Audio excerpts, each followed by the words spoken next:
Harry Kane, vraiment, je vais te conseiller un marabout parce que là, non, c'est plus possible, c'est plus possible. Le gars est trentenaire passé, le gars n'arrive pas. Non, vraiment, c'est trop, c'est trop. Moi, je sais plus quoi dire.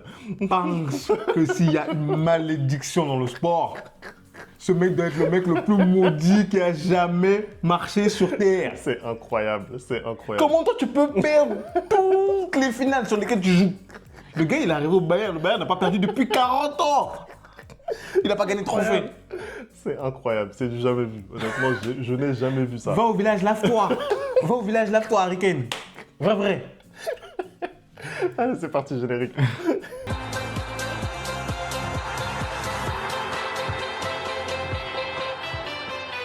Les replayers, on espère que vous allez bien.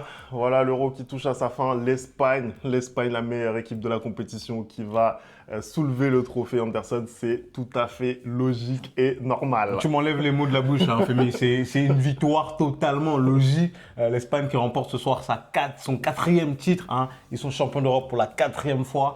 Et qu'est-ce qu'on a envie de dire? À part si la plus belle équipe, hein, l'équipe qui produit le meilleur jeu de cet Euro a gagné. Hein. On avait placé l'Espagne parmi les outsiders et non parmi nos favoris. Mais je pense que dès les premiers matchs de groupe, tout le monde a vu très vite que l'Espagne était en vérité un favori de cette compétition-là. Et ils l'ont montré tout du long. Je pense que c'est la seule équipe qui a réussi à gagner absolument tous ses matchs. Hein. C'est extraordinaire et avec la manière. Hein. Je pense aussi que la victoire de l'Espagne, c'est la victoire d'un football qui a de la suite dans les idées. C'est la victoire d'une mentalité. C'est la victoire d'un entraîneur qui sait ce qu'il fait. Hein. Monsieur pas envie le supporter du Real Madrid. Hein.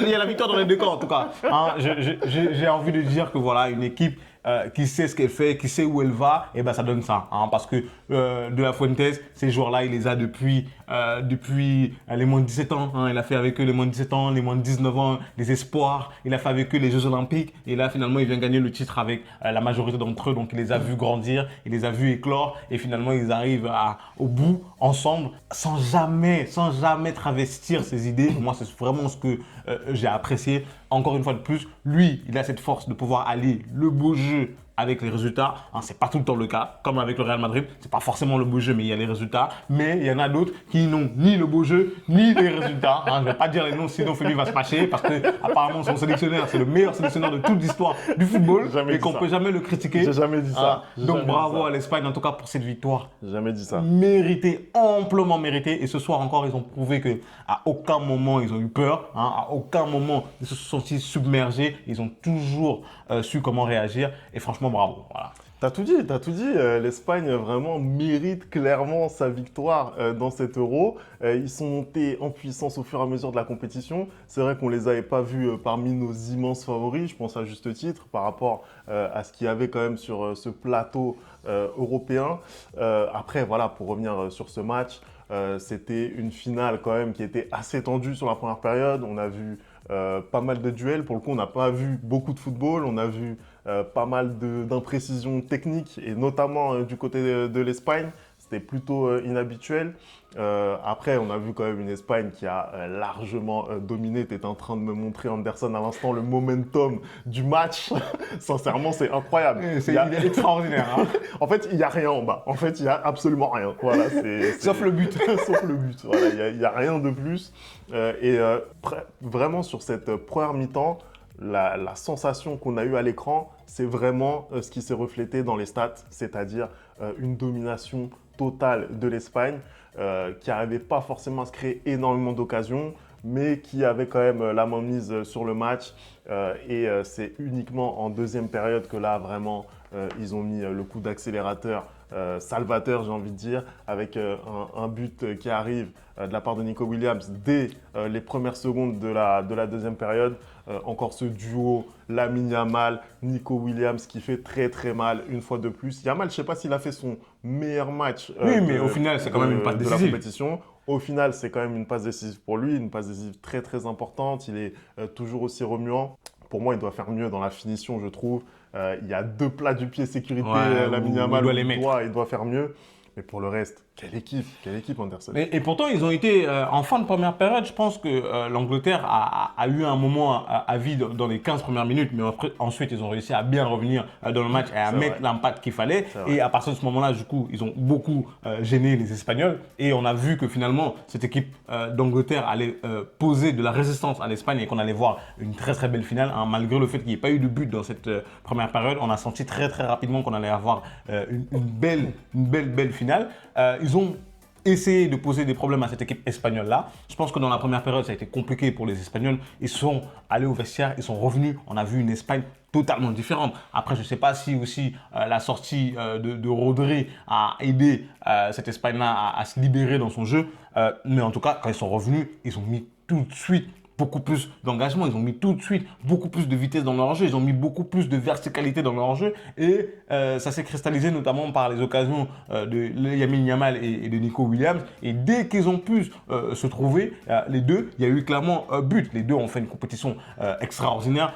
C'est normal que Lamine Yamal offre ce ballon-là sur un plateau à Nico Williams, lui qui n'a juste à ouvrir le pied. Je tiens aussi à rappeler quand même que très très belle ouverture de la part de Carvajal dans cette action-là, hein, qui fait un gros match. Carvajal, je ne sais pas où il allait trouver son 8e poumon cette saison parce que vraiment il fait une saison extraordinaire. Liga, Ligue des Champions et la Coupe d'Europe, franchement.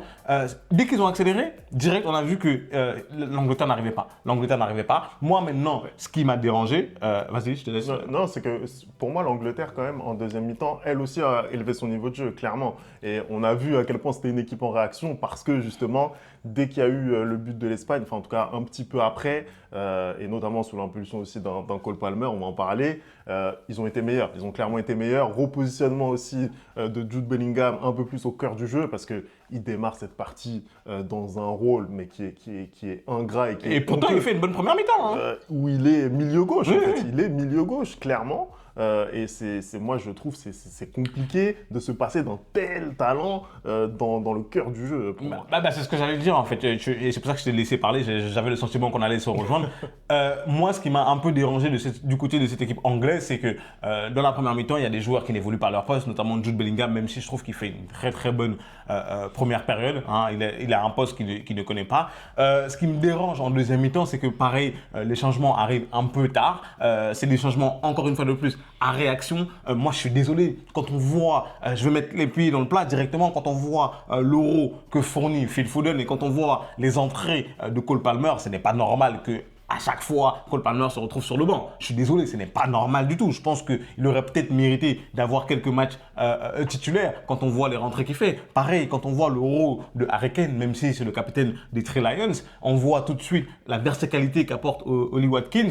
Il n'a pas du tout Harry Kane. Donc, qu'est-ce que ça aurait pu être pour cette équipe d'Angleterre-là si on avait un peu changé le système. Et comme tu dis, si dès le départ, on repositionne Jude dans cette position préférentielle qu'il a eue cette année au Real Madrid, parce que même si c'est un milieu plutôt récupérateur, plutôt 6, cette année, au Real Madrid, il a joué plutôt en tant que 10. Et pour moi, c'était dans ce poste-là qu'il fallait le mettre. Moi, je pense qu'il s'est trompé. Hein, il s'est trompé, j'ai oublié le nom. Southgate, merci. Il s'est trompé dans l'organisation de son équipe. Pour moi, il fallait clairement donner les clés du jeu à Bellingham. On le voit sur cette remise qu'il fait à Cole Palmer, qui est juste sensationnel. On le voit en deuxième période sur cette, ce contrôle orienté et frappe pied gauche qui est juste sensationnel. C'est-à-dire qu'à chaque fois, il porte le danger vers les Espagnols et le mettre comme ça à milieu gauche, c'est juste le détruire en fait. C'est juste le détruire. Et moi, toute cette compétition, j'ai eu l'impression que Southgate était à réaction alors qu'on avait fait de l'Angleterre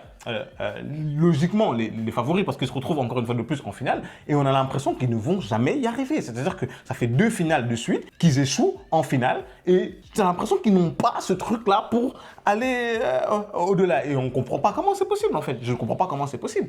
Ouais, honnêtement, c'est compliqué de savoir et d'expliquer comment l'Angleterre n'arrive pas encore à soulever de trophées. On rappelle qu'ils n'ont pas gagné de trophée majeur 1966. 1966, c'est une Coupe du Monde.